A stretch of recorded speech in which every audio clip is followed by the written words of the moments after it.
This is going to be a follow-up video to my video that I made around a year-ish ago about 23andme, which is a direct-to-consumer genetics testing company. So if you haven't watched that video, you might want to click right here and watch that first, because it might make more sense.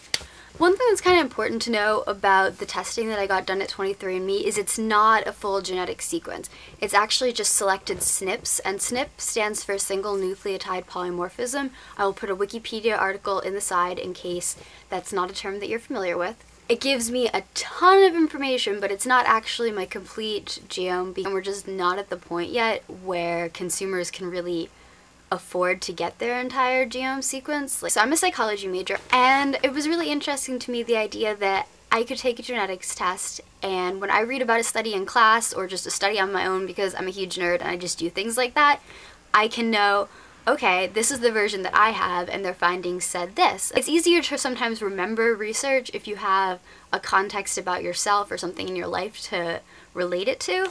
And sometimes genetics can seem like such an abstract thing. It's like, okay, they found this finding that this random gene found this, but what does that mean to me? Maybe that's kind of self-centered, but that helps me. The 23andme has done a nice job of just gathering a lot of research and putting it together in this little sort of report type thing. And they have two different sections. One is for research that's been replicated, and so the scientific community is a little bit more confident about if that information is accurate or not. And the other section is sort of for, individual studies that are kind of interesting, but it could be that somebody does another study and they don't find the exact same thing, so it's not completely 100% accepted, but it's still interesting to look at. One of the first things that I found when I was looking through my 23andme report was that I have a genotype at a certain SNP that is associated with higher IQ if you're breastfed. But of course, I wasn't breastfed. So one of the first things I did was I called up my mom angrily and was, hey, Mom, you didn't breastfeed me and I'm not as smart because of that and it's all your fault. So if I do bad in school, it's not my fault, it's yours. Just FYI. Okay, bye.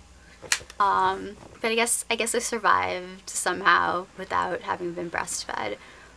One of my slightly paranoid concerns about this genetic testing is, how do you know that they actually are even giving you your actual genetic information?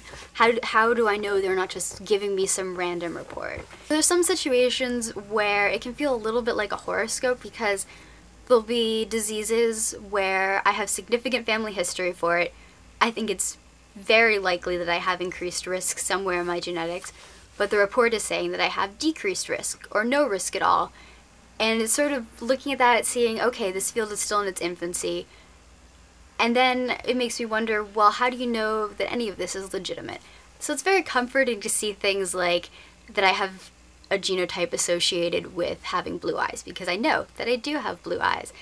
The health information is very much in its infancy, which I knew going into it. It's one thing to know, and then it's another thing to really see sort of hands-on, yes, okay, we don't actually know that much. We do know some stuff, but not a ton, and it still has a lot of inaccuracies about my actual phenotype in relation to what my genotype is. There are other factors. There's the whole genes-environment interaction. Just because I have a genetic predisposition towards link doesn't mean that I am going to have it, which means, it could say I have increased risk for something in my report, but maybe because I do certain healthy things in my life, then I don't have to worry about it.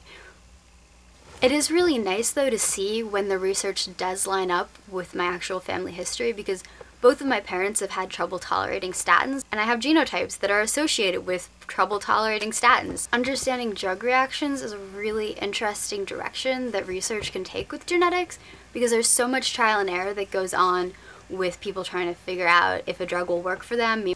We're very much not at the point, though, where my genetic test could help predict what kind of medication would work for me. A lot of drugs, for example, I'll have one SNP that my genotype says I would have an increased chance of having success with that medication.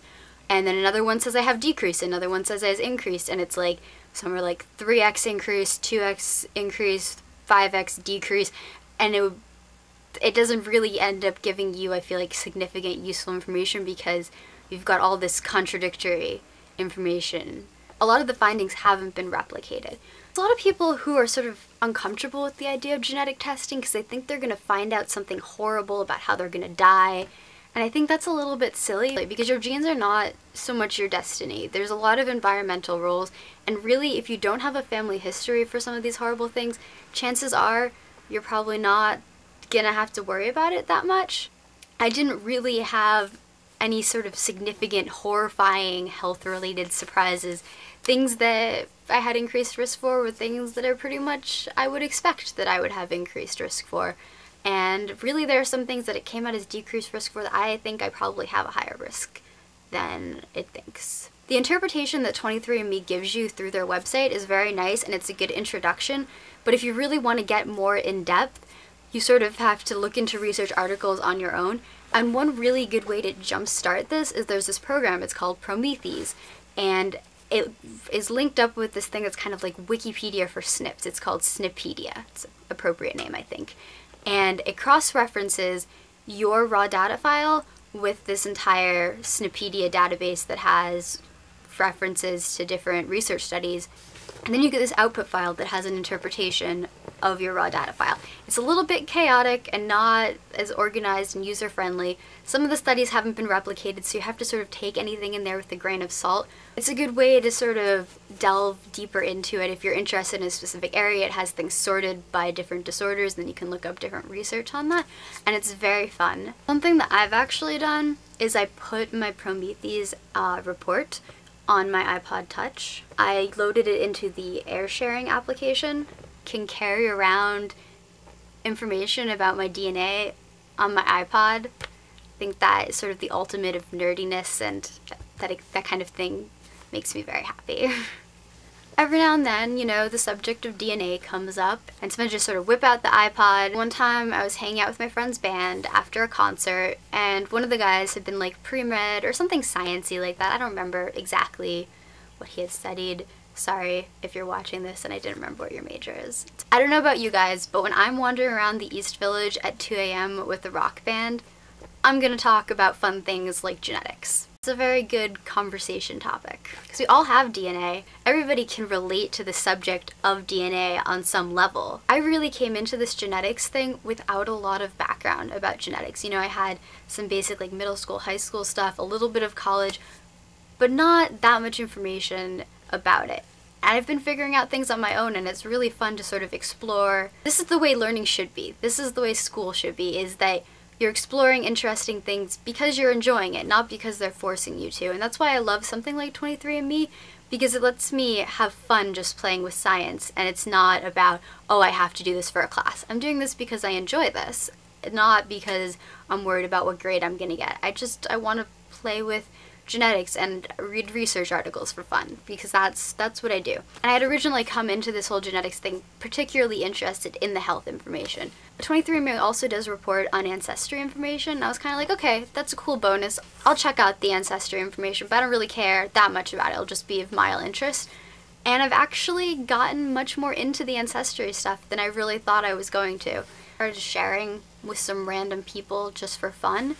And I ended up finding people who shared these half-identical regions with me, which basically means that we had a bunch of SNPs in a row that all match. And the idea is that if you have matches like that with somebody, then you share some distant ancestor in some way. And it sort of put me on this quest to just keep finding more people who I might share a half-identical region with, and I just kept sharing with more people. And now 23andme actually released this new tool called Relative Finder that goes through their entire database of people and will give you lists of people who you do share half-identical regions with. And it is an opt-in thing, so there are privacy concerns. If people have those, it's okay because they don't have to opt in. But of people who do opt in, I have found a lot of people who I share these half-identical regions with. And they're not, you know, super close relatives. I mean, what are the chances that a second cousin is actually going to be on this thing? It inspired me to sort of work on my family tree and figure out what I could with the small amounts of information that I do have. I was most interested in my dad's side of the family because that's the side that is sort of confusing and ambiguous and we don't really know a ton about. While I was looking for this family tree information, I was going on some genealogy sites. There was this website called jewishgen.org, and I was searching names of some relatives that I had and seeing if there was any information about them, like death records, things like that. I actually found a family tree that somebody else had posted that included one of my cousins in it. And I was like, whoa, who posted this family tree? And I contacted those people and found a whole bunch of distant cousins. And some people using the relative finder tool on 23andMe have figured out how they are related to people they match with.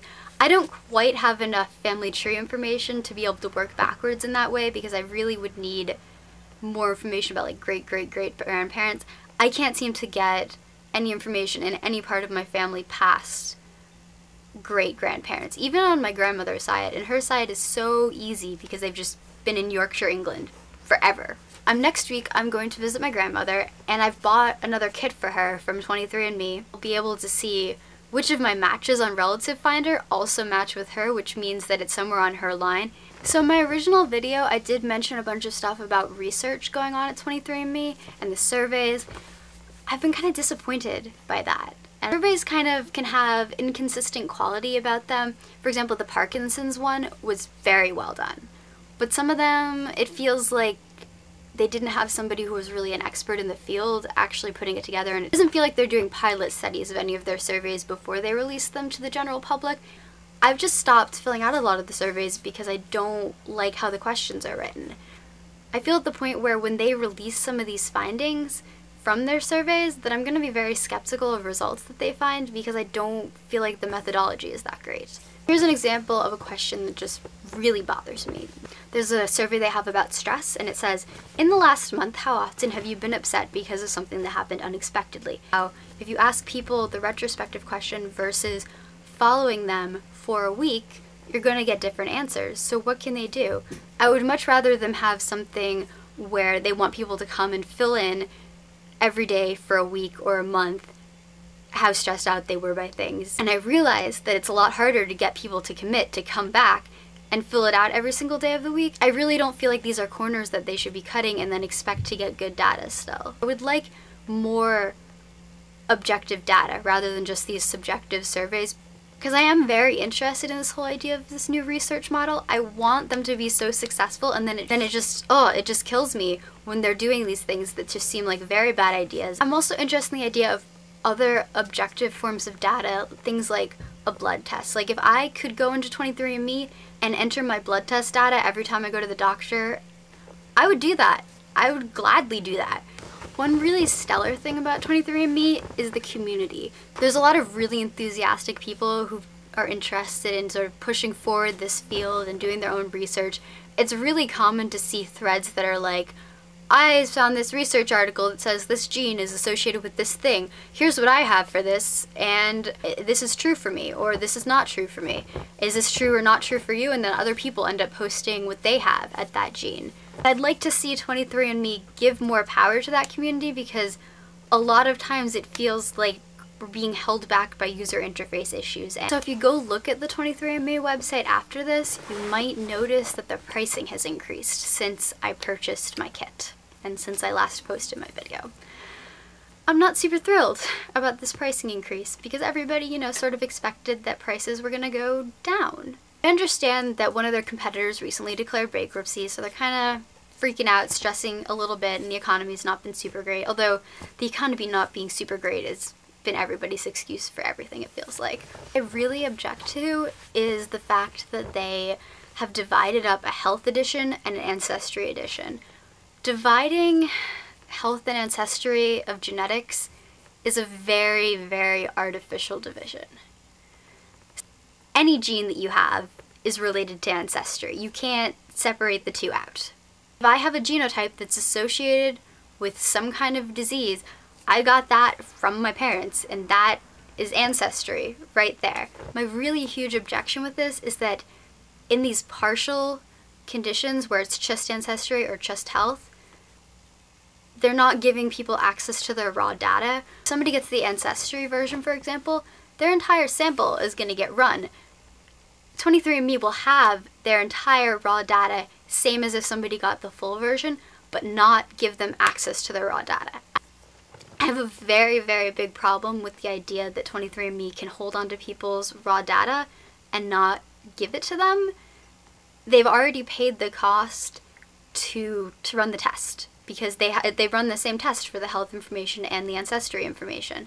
So it's the same thing, but they're not going to give you the full information unless you pay them the extra amount. That bothers me. It's one thing if you're paying extra information, you're paying extra in the full version because then they have to do an additional test and it costs them extra money. But if they're actually running that entire test and just sitting on it and not giving it to you, I don't like that. I have a major problem with that. So if you are going to buy a 23andMe kit, I feel like you need to be aware that they, just because you get a cheaper version of it, they have that information there. You just don't have access to it, and you sort of have to weigh if that's something that you're comfortable with. Although I do have some criticisms about 23andMe, I have no regrets about having gotten tested. I think it's incredibly exciting, and I'm continuously checking back on the site, looking at new research findings, rerunning my Prometheus data to see if there's any new information.